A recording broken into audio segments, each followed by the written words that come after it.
In the small town of Mafula, nestled between rolling hills and ancient forest, there lived a young girl named Lily. At 12 years old, she had already endured more sorrow than most adults. 3 years ago, her mother had succumbed to a mysterious illness that swept through their village, leaving Lily and her father, Thomas, to navigate the world alone. Thomas was a skilled carpenter whose hands could transform ordinary wood into objects of beauty, but he struggled to mend the broken pieces of their family. The house that once rang with laughter grew silent and cold. Dust gathered in corners that Lily's mother would never have tolerated, and meals became simple affairs eaten in silence. "Papa," Lily said one evening as they sat before the hearth, "I miss the way things used to be." Thomas looked at his daughter, her face illuminated by the dancing flames, and saw his late wife's eyes staring back at him. "I know, my little flower. I miss it too." The rainy season arrived in Mafula, bringing with it a woman named Vera. She appeared at the town market one day, selling exotic herbs and tinctures from lands far beyond their provincial borders. Tall and elegant, with auburn hair that caught the sunlight like burnished copper, Vera turned heads wherever she went. When Thomas came to the market to sell his wood carvings, their eyes met across the square. By summer, Vera had moved into their cottage, and by the end of the rainy season, she became Lily's stepmother. At first, Lily was cautiously optimistic. Vera brought color back into their home, vibrant tapestries on the walls, aromatic herbs hanging from the rafters, and laughter at the dinner table once again. She taught Lily how to braid her hair in elaborate styles and told her stories of distant lands where magic was as common as rain. "You have your mother's spirit," Vera told Lily one evening as they prepared dinner together. "I can see it shining through your eyes." Lily smiled, feeling a warmth she hadn't experienced since her mother died. Maybe, just maybe, their broken family could be whole again. As the dry season descended upon Mafula, wrapping the village in a blanket of heat and dust, something shifted in their household. Thomas received a commission to build furniture for a wealthy merchant in a neighboring town, requiring him to be away for weeks at a time. In his absence, Vera changed. The warm smiles she reserved for Thomas vanished the moment his cart disappeared down the road. Her voice, which had been honey-sweet, took on a sharp edge when addressing Lily. "Your father is gone," Vera announced on the first night of Thomas's absence. "And there will be new rules in this house." The chores multiplied. Lily's hands grew raw from scrubbing floors and washing linens. When she finished one task, 3 more appeared. If she complained or failed to complete her work to Vera's exacting standards, she was sent to bed without supper. "Why are you doing this?" Lily asked one evening, her arms aching from carrying water from the well all day. Vera's eyes narrowed. "Because you need to learn your place in this world, girl. Beauty and kindness are worthless without strength and cunning." When Thomas returned, the harsh stepmother vanished, replaced by the charming woman he had fallen in love with. Lily tried to tell her father about Vera's cruelty, but her stepmother was always one step ahead. "Thomas, dear," Vera would say with concern in her voice, "I worry about Lily. She's been having such vivid dreams lately, nightmares, really. She sometimes confuses them with reality." Thomas, exhausted from his journeys and work, would pat Lily's head and tell her not to worry, that things would seem better in the morning. But mornings only brought more work and more isolation. On a particularly bitter hot afternoon, when Thomas was away and Vera had gone to the market, Lily accidentally knocked over one of Vera's precious bottles. The dark liquid inside spilled across the floor, seeping between the wooden planks. As Lily frantically tried to clean up the mess, she noticed something peculiar. The liquid revealed the outline of a trapdoor she had never seen before. With trembling hands, Lily pried open the hidden door and discovered a narrow staircase leading beneath the house. Heart pounding, she descended into darkness, using a candle to light her way. The cellar was small and cluttered with strange objects, jars filled with unidentifiable contents, bundles of dried plants hanging from the ceiling, and ancient books with symbols Lily couldn't decipher. But what drew her attention was the mirror on the far wall, a tall, ornate piece with a frame carved from ebony wood. As Lily approached, her reflection rippled like water disturbed by a storm. Then, to her horror, the face in the mirror wasn't her own but that of her deceased mother. "Mama," Lily whispered, her voice breaking. The reflection smiled sadly. My darling Lily, you've grown so. Tears streamed down Lily's face. I miss you so much. And now Vera, listen carefully, the reflection interrupted. Vera is not what she seems. She came to this town seeking something she believes you possess. What could I possibly have that she wants? The gift, her mother's reflection replied. The same gift I had, and my mother before me. The ability to see truth in all things. Lily shook her head in confusion.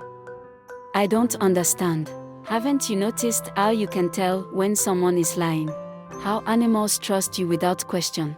How plants seem to flourish under your care? These are not coincidences, Lily. They are manifestations of your gift. The reflection in the mirror began to fade. Vera seeks this power for herself. She believes if she breaks your spirit, the gift will transfer to her. You must, but before her mother could finish, Lily heard the front door slam. Vera had returned. Quickly, Lily extinguished her candle and scrambled up the stairs, carefully replacing the trapdoor and the rug that covered it. Over the following days, Lily observed Vera with new eyes. She noticed how her stepmother would mutter incantations over her herbs, how the townspeople who purchased her remedies often developed strange dependencies on them, returning week after week for more. Lily also began to test her own gift. When the baker claimed his bread was fresh that morning, she knew it was yesterday's loaf. When the blacksmith's apprentice said he hadn't stolen the missing tools, she felt the falsehood like a discordant note in music. One evening, as Vera prepared a special tea for Thomas, who had just returned from another journey, Lily felt a cold shiver run down her spine. Without thinking, she knocked the cup from her father's hands. Lily, Thomas exclaimed in shock. What has gotten into you? Vera's face contorted with rage before she quickly composed herself. The poor child is obviously unwell, Thomas. Perhaps we should send her to bed. No, Lily said firmly, standing her ground. I know what you've been doing, Vera. I know what you want from me. Vera's smile became brittle. I'm sure I don't know what you mean. You've been poisoning Papa, little by little. Not enough to kill him, but enough to keep him weak and confused so he wouldn't notice what you're doing to me.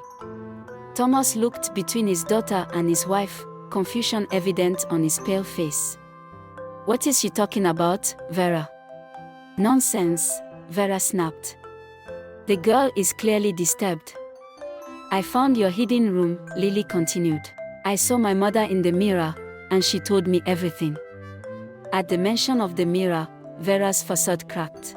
Her eyes darkened, and the temperature in the room seemed to drop. You foolish child. You have no idea what powers you're meddling with. I know that you're not really a healer, Lily said.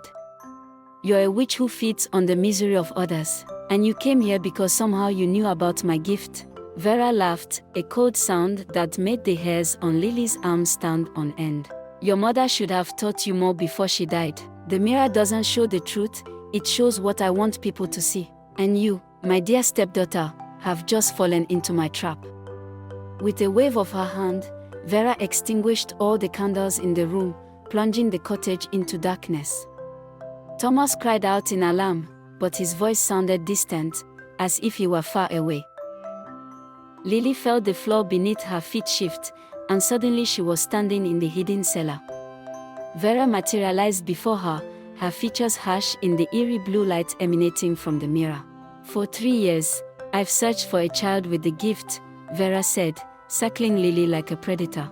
Your mother was clever, hiding you away in this insignificant town. But death reveals all secrets, and when she passed, your gift blazed like a beacon. What do you want from me? Lily demanded, trying to keep the fear from her voice. To take what should have been mine, Vera hissed.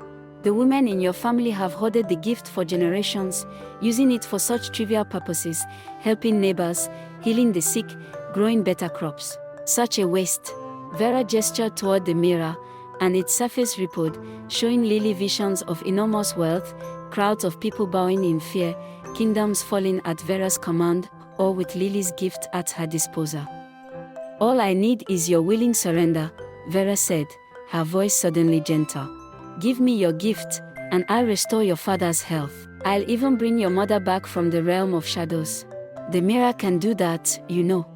For a moment, Lily wavered. The image of her mother, alive again, smiling and embracing her, was almost too powerful to resist. But then she remembered her mother's words. The gift allowed her to see truth in all things. "You're lying," Lily said firmly. "The mirror shows what you want me to see, not what's real. My mother is gone, and no magic can bring her back." Vera's face contorted with fury. "Then I'll take the gift by force."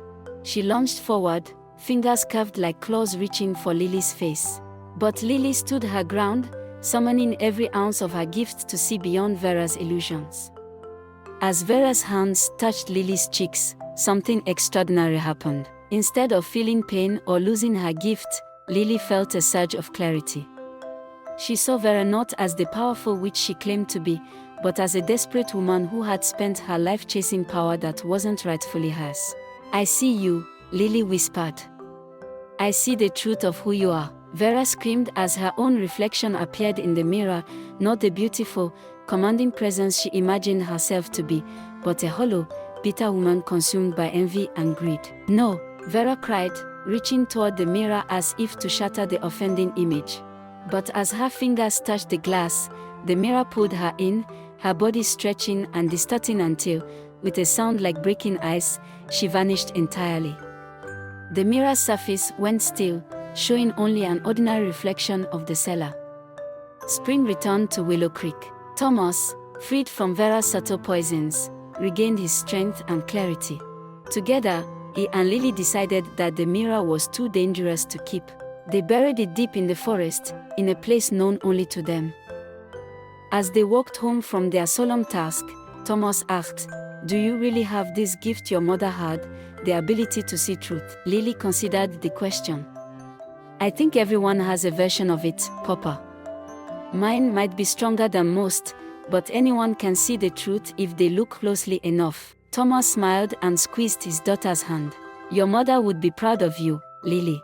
You faced a wicked stepmother and discovered your own strength." "She wasn't always wicked," Lily said thoughtfully.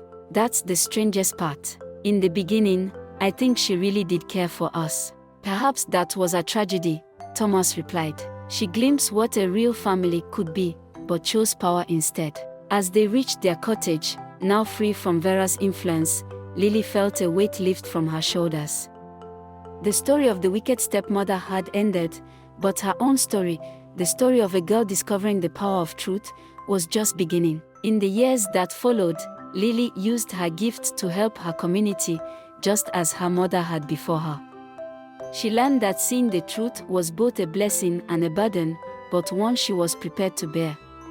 And sometimes, on quiet nights when the moon was full, she thought she could hear her mother's voice in the rustling leaves, guiding her still.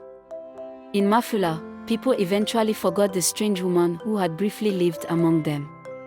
But they never forgot Lily, the girl who could see the truth in all things, and whose kindness was more powerful than any magic mirror could ever be. The end.